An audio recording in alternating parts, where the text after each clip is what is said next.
Hey everybody, welcome back. Today's video is going to go over long exposure nature photography. I went out to this awesome creek that's near my place to shoot some long exposure nature stuff. I wanted to get both images as well as a time lapse. So I set my camera up there using my Pentax 1.8. I am shooting in full manual mode. Each exposure is 5 seconds. I set it at f9 because I want to get most everything in focus, and ISO 100. So those are some basic settings that you can use now depending on your situation, but I usually find that these settings for this particular type of shooting work quite well. So it's a really nice creek, kind of flows through the forest there, and sort of a nice snaking pattern. I also got some video and stuff while I was there, but for stock and whatnot. But for this particular project, I wanted to do a time lapse, long exposure.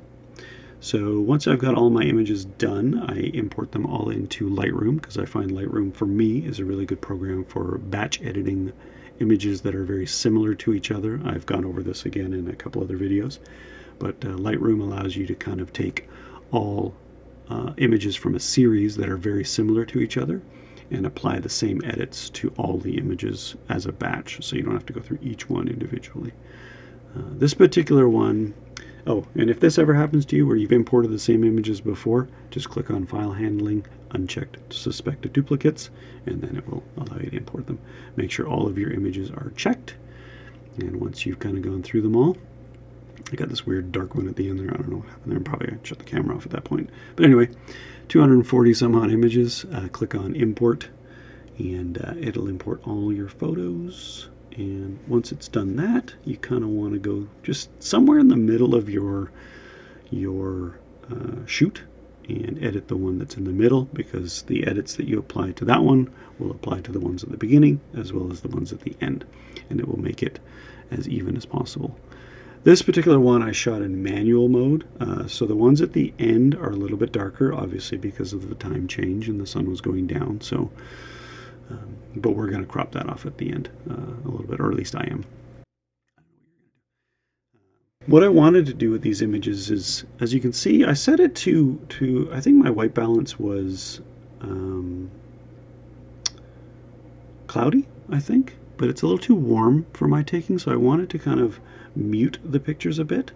I wanted to cool them down a little, not too much, but I just kind of wanted to bring a little bit more detail out, as well as kind of cool them down a little bit. So I'm just dehazing them a little bit, dropping the vibrance down, dropping the saturation down, cooling it down, not too much.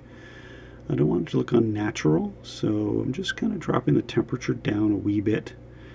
I want to make sure that the detail is still there, and that's on the rocks there. My focus point was primarily these rocks in the middle of the shot, but I do want to bring those highlights down just to kind of bring out the detail of the water, or on the rocks I should say.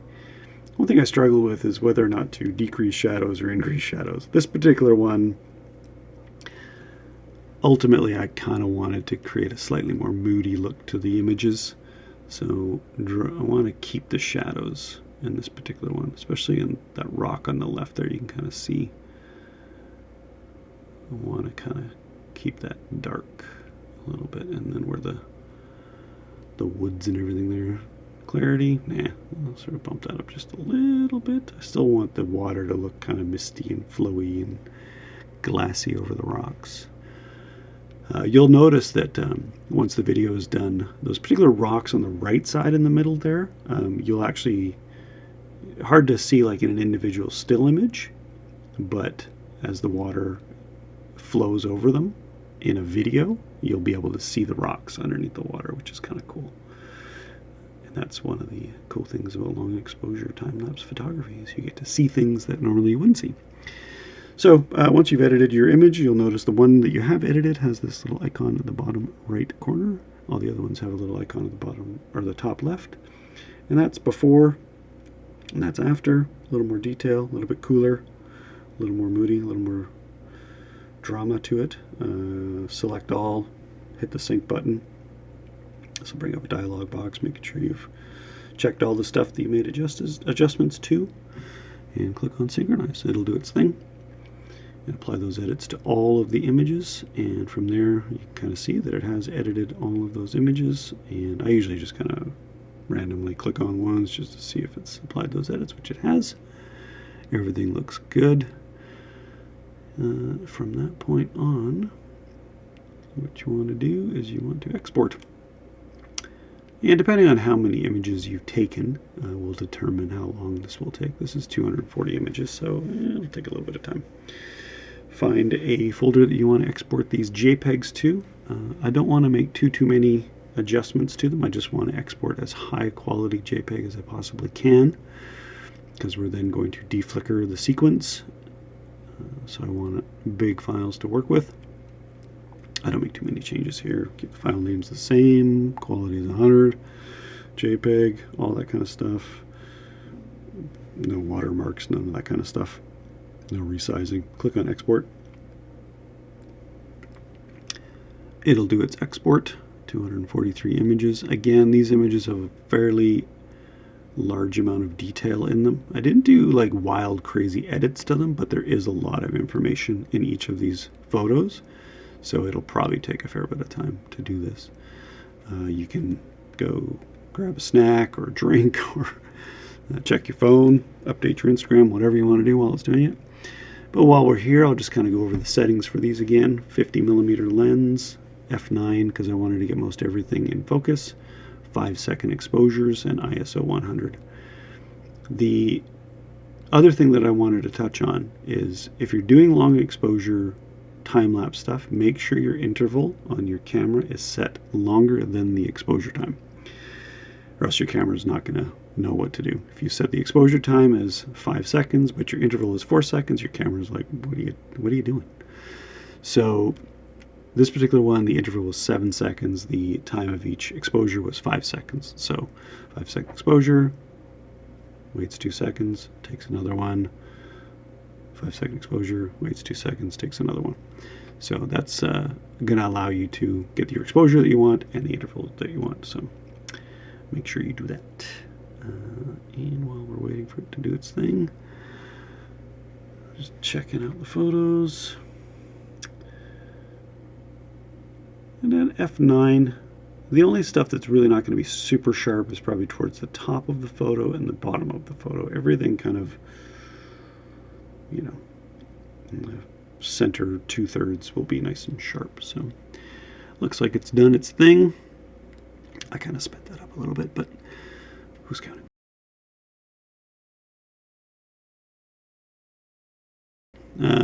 Skip your whatever. If you want to back it up, you can back it up. Let's take a look at the raw, non-deflickered video. And this will be in camera picture aspect ratio. Let's take a look at one of the photos first. Yeah, see, I mean, as an individual photo, that's a really good photo. That's the cool thing about doing these kind of things. You end up with however many photos you shot, but each photo is really, really, really good. So you could sell this, you could create a print, you could give to your friends, you could hang it on your wall, whatever you want to do. Sell it as stock.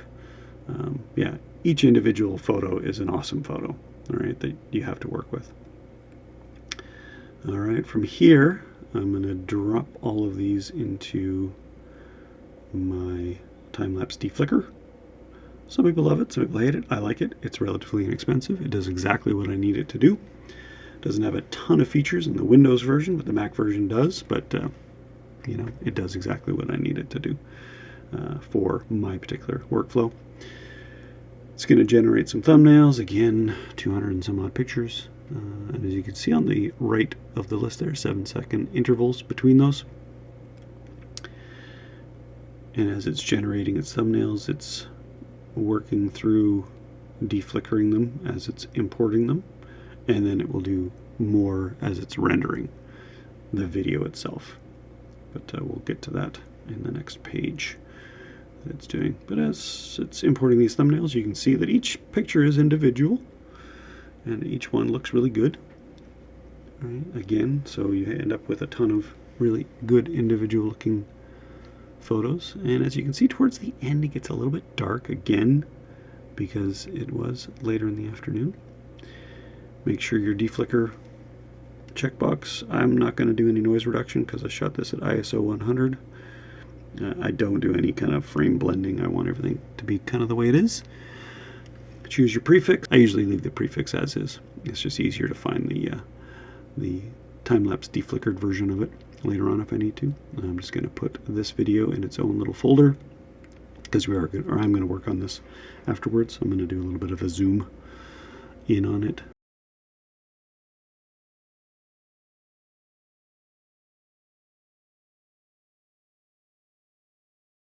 I usually don't output the deflickered images. You can if you want. It'll save the deflickered ones as JPEGs or however format you want. I'm just going to output the video 4K because this camera does shoot fairly high resolution photos.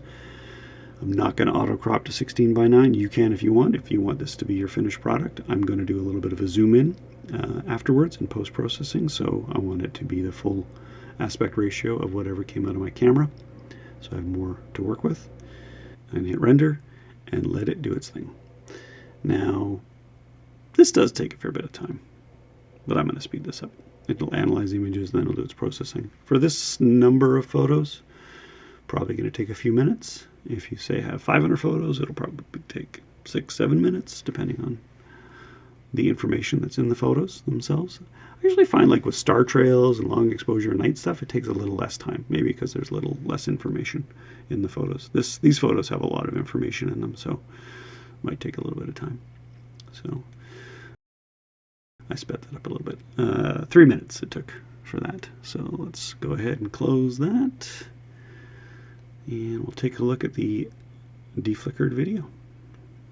Go up there, go to my, let's take a look at that. Looks pretty good.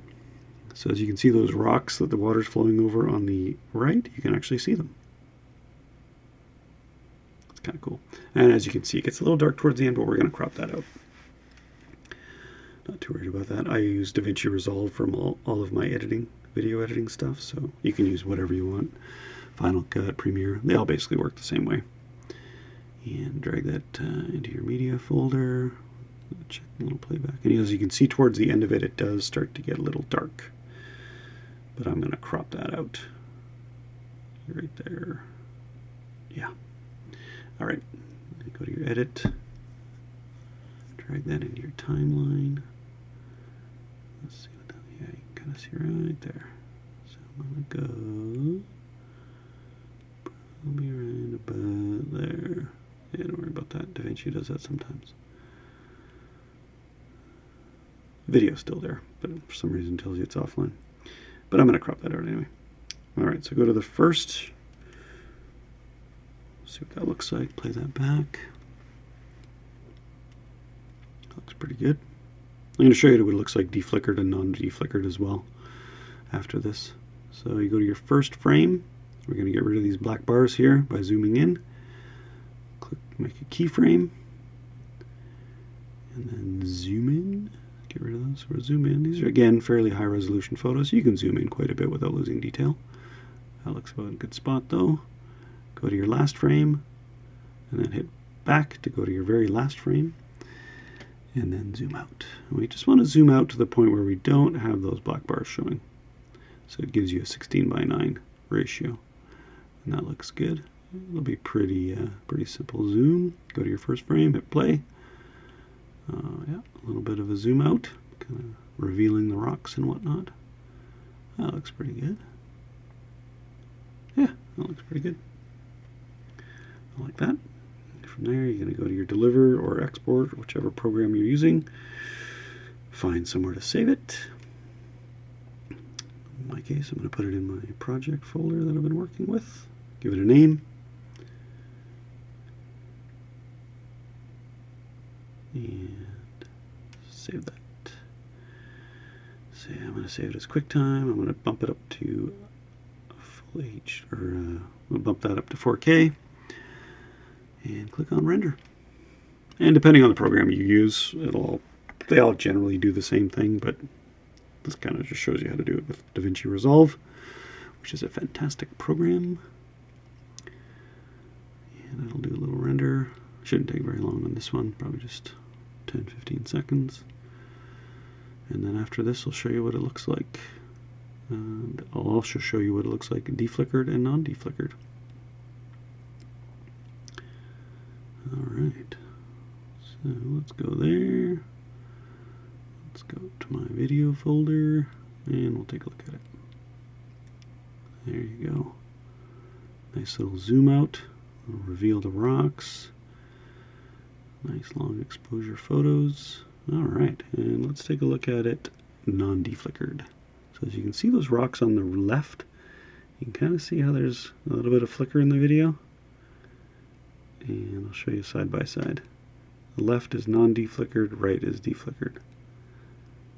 And you can really see the difference. So yeah, Timelapse DeFlicker works quite well. And that is one of the still images again. Perfect for printing, framing, giving to friends, putting on your Instagram, your Twitter, whatever you need, or whatever you use. Yeah, pretty cool. Pretty simple. That pretty much covers long exposure nature photography. Programs I use: Lightroom, Davinci Resolve, Timelapse DeFlicker.